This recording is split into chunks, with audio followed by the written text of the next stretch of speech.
සුබ දවසක් අද වීඩියෝගෙන් පොඩි අත්තදා බැලීමක් බලන්න තමයි සූදානම් වෙන්නේ.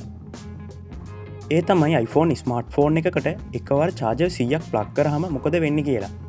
ඔය අපේ YouTube channel එකට අලුත් කෙනෙක් නම් පහළ තියෙන subscribe button එක click කරලා S-Block YouTube channel එකක එකතු වෙන්නත් අමතක කරන්න එපා. එහෙනම් අපි යමු වීඩියෝ එකට. මුලින්ම මේ විදිහට අලුත්ම චාර්ජර් 100ක් අරගෙන ඒවායේ කෙලවර වයර් පෙනෙන පරිදි සුද්ධ කරගන්නවා. ඉන්පසු ඒවා සියල්ලම එකට අමුණගෙන iPhone එකකට ප්ලග් කරගත හැකි ආකාරයට තනි අවුට්පුට් එකක් හදාගන්නවා තමයි මේ දැන් ඔයාලට බලාගන්න පුළුවන් වෙන්නේ. ඉතින් මේ අත්හදා බැලීම සඳහා iPhone 6s මාදිලියේ දුරකථන දෙකක් යොදා ගන්නවා. පරීක්ෂණයට පෙර ඒවායේ බැටරි හෙල්ත් එක පරීක්ෂා කොට power off කරනවා. අත්හදා බැලීම සිදු කිරීමට තමයි මේ සූදානම් වෙන්නේ. ඉතින් පළමුවෙන්ම charger 100 එකතු කරලා හදාගත්ත අවුට්පුට් එක iPhone එකක් ප්ලග් කරනවා.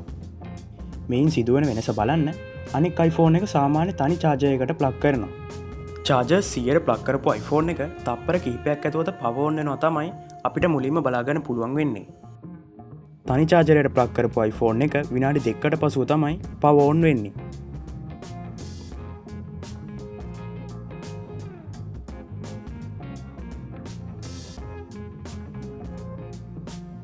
නමුත් පය කිහිපයකින් iPhone දෙකම නිරීක්ෂණය කරාම සාමාන්‍ය පරිදි iPhone දෙකේම එක සමාන මට්ටමේ බැටරි percentage එකක් තමයි බලාගන්න පුළුවන් වෙන්නේ. ඉතින් අද වීඩියෝ එක ගැන ඔයාලට මොකද හිතෙන්නේ? ඉතින් වීඩියෝ එක අවසානයේ දක්වා නැරඹුව ඔබ සියලු දෙනාටම බොහොමත්ම ස්තුතියි. අලුත් වීඩියෝ එකකින් හමු වන බලාපොරොත්තුවෙන් අදට ගිහිල්ලා එන්නම්.